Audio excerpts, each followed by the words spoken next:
vous présenter Claude Garneau, qui est un conteur à l'imagination fertile et à la parlure des conteux d'autrefois. Alors, Claude a toujours su compter devant les membres de sa famille et ses amis, mais ce soir, c'est la première fois qu'il compte devant un public. Bonne chance, Claude. Bonsoir tout le monde. On s'amuse-t-il? Hey, 150 ans, là, c'est quelque chose, hein? Notre petit village, là. Savez-vous qu'on est plus vieux que la ville de Vancouver? La ville de Vancouver a été incorporée en 1886, puis nous autres en 1860. Peut-être bien qu'on devrait penser, nous autres, à demander les Olympiques, hein?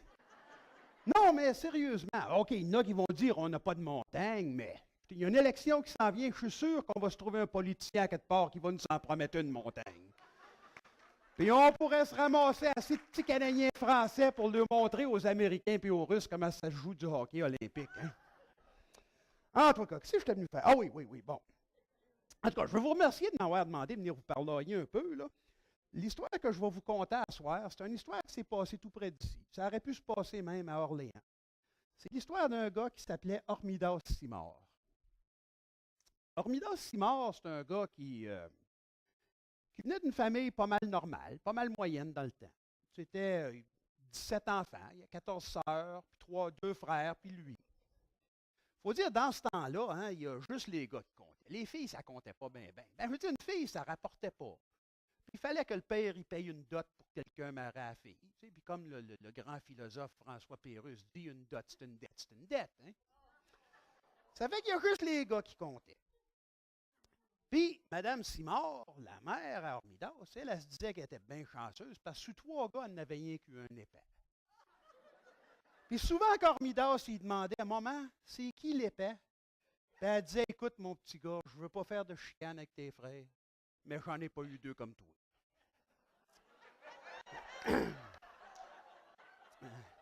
La famille Simard, eux autres, ils étaient connus pour 2 affaires. Pendant toute la région, ils étaient connus pour 2 affaires. Le talent musical, c'est la première des choses. Toute la famille avait du talent musical.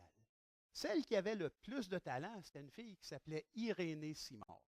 Elle était un peu tomboy, la fille. Il y en a qui pensent que c'était un gars qui s'appelait René Simard, mais non, c'était Irénée Simard. Puis elle, quand elle chantait à la messe le dimanche, là, le monde en broye.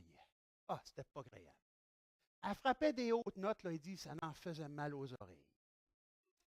Tellement que, quand le monde, il y avait des problèmes avec des souris dans leur maison, ah, vous riez, hein? Mais une souris, là, à présent, c'est pas grand-chose. Mais dans ce temps-là, souvenez-vous que le monde, là, il achetait le bin pour l'année, le poids, le farine. Il achetait le fromage dans des grosses meules. Le matelas était souvent bourré de paille. Fait qu'une petite gang de souris là-dedans, ça pouvait te faire un méchant dégât. Fait que là, il appelait Irénée. Puis Irénée, elle venait, puis elle chantait. Puis là, tu voyais toutes les petites souris sortir de la maison, couraient sur le patte d'en arrière parce qu'ils se bouchaient les oreilles avec le patte d'en avant. Puis l'autre affaire qui était reconnue, c'était les belles dents. Ah, il y avait les plus belles dents de toute la région. Toute la famille, puis n'oubliez pas, 17 enfants, puis le père, puis la mère, puis le grand-père, il y avait tout au moins une dent. Puis la plus belle dent de la gang, c'est Hormidas qui l'avait. Puis Moses qui en était fier. Toutes les fois, là, avant de rentrer à quelque part, là, il sortait un petit coin de sa chemise de même. Là, on le prenait, puis il chaînait sa dent pour qu'elle soit bien belle. Oh, il en était fier de sa dent. Hormidas, c'était rendu un homme, c'était un bûcheux. Comme il y en a tant de bûcheux qui sont venus s'établir dans la région de l'Outaouais, hein, ils venaient bûcher les grands pins. Les Anglais prenaient ça pour faire des mâts pour le navire. Puis le restant du bois, ça servait à du bois d'œuvre, à faire du papier. Il y en a qui servaient à faire des allumettes. Hein? La compagnie a dit ici qui faisait des allumettes. Hormidas, c'était un bûcheux, comme tant d'autres. Fort comme un bœuf. Fort comme un... à peu près aussi intelligent. Travaillant comme il n'y en a pas 2. Puis ils disent qu'il n'y a pas un homme qui pouvait prendre un coup comme lui. Il était marié. La petite femme, il avait 16 enfants. 9 gars, 7 filles. Sa petite femme Osmidéa, une belle femme, bien joufflue, elle donnait son enfant toutes les années, ou bien quasiment toutes les années. 2 fois, ça passait un peu, là, mais assez que M. le curé ne se plaignait pas trop. Il faisaient le part pour la population du coin. Toujours est-il que dans ce temps-là, les bûcheux, eux autres, ils coupaient le bois, puis le bois de 4 pieds, de 6 pieds, puis de 8 pieds, ils appelaient ça de la pitoune. Puis ils empilaient ça du long de la rivière. Puis là, au printemps, quand ça dégelait, ils envoyaient le pitoune dans la rivière, puis là, ça flottait jusqu'au moulin. Ils ont essayé d'expliquer ça aux Canadiens, Français, aux Anglais à un moment donné. Ils n'ont jamais pu comprendre. Là, il y a un gars, il a dit, écoute, à flotte, à flotte. Les Anglais, ils ont compris half load, half load. C'est pour ça qu'encore à présent, tous les printemps, on a ce Moses d'affaires de half load-là. Ils n'ont jamais pu comprendre que c'était de la pitoune qui flottait. Bon, en tous les cas, revenons à nos oignons. Hormidas, c'était un bon chrétien, un bon catholique. Il manquait jamais à messe à Noël par Pâques. Fait que, là, lui, tout son bois avait été scié, il avait tout été envoyé sur la rivière, puis j'étais rendu au moulin, puis là, il se devait une bonne semaine de repos. Fait qu'on va commencer notre histoire le dimanche. Le dimanche, il reste chez eux. Ben, c'est un bon chrétien. Les tavernes n'avaient pas le droit d'ouvrir le dimanche dans ce temps-là. Mais il faut dire que dans le temps du dégel, on laissait passer parce que les hommes y avaient travaillé fort tout l'automne. Puis tout l'hiver. Mais ce dimanche-là, en bon chrétien, il a décidé de rester chez eux, puis s'occuper de sa marmaille, puis fumer quelques bonnes pipées devant le foyer. Vous savez, dans ce temps-là, fumer, c'était pas mauvais pour la santé. Hein? Pas comme à cette heure. Parce que, non, vous riez, mais voyez-vous, dans ce temps-là, le monde, il travaillait 16, 18 heures dans les champs, à bûcher, à s'occuper de la marmaille, puis tout ça. Quand il arrivait le soir, il était paresseux. Ça ne lui tentait pas d'aller au gym faire des weights, et puis faire ci, puis faire ça. Ça fait que, qu'est-ce qu'il faisait? Il s'allumait une bonne pipée. Puis là, ça déclenchait une bonne quinte de tout, là, puis il toussait 10-15 minutes. Ça valait une bonne heure d'exercice. Fait que toujours est-il que notre bon Hermidas, il passe le dimanche. Là, le lundi, il s'en va au village. Puis il arrête. Le village, il était situé le long de la route de la poste. Hein? Puis en s'en allant au village, ben, il y avait la taverne. Il arrête à la taverne, puis il prend un méchant coup. Ouf, qu'il prend un bon coup. Il arrive chez eux vers 2 heures du matin, aussi saoul qu'un homme peut l'être. Il arrive devant chez eux, puis qu'est-ce qu'il aperçoit? Un cheval d'attaché devant le poteau de la maison où ce que son cheval devrait être. Il rentre dans la maison. Il dit, Osmidea, ma femme, ma vieille, ma créature. Il dit, à qui est-ce que c'est, ce cheval d'attaché devant le poteau où ce que mon cheval devrait être? Elle dit, mon vieux, mon pauvre mari. Elle dit, t'es tellement saoul que t'en vois plus clair. Elle dit, c'est pas un cheval qui est attaché devant la maison, mais une belle grosse truie que j'ai achetée au marché. Hormidea aussi répond, ma vieille, oh ma créature. Il dit, j'ai voyagé par tout ce pays, je le connais de fond en comble, puis j'ai jamais encore vu une truie avec une selle. Et il se couche puis il dort. Là, le mardi, il fit la toffe. Fait qu'il est resté chez eux toute la journée.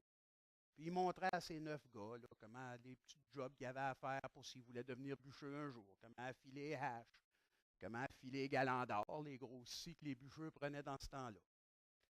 Là, le mercredi, il décide de retourner au village. En s'en allant au village, il revient, puis là, il arrête, puis il prend un autre coup. Ben, écoute, il était en vacances, puis il avait travaillé fort. Il méritait bien ça.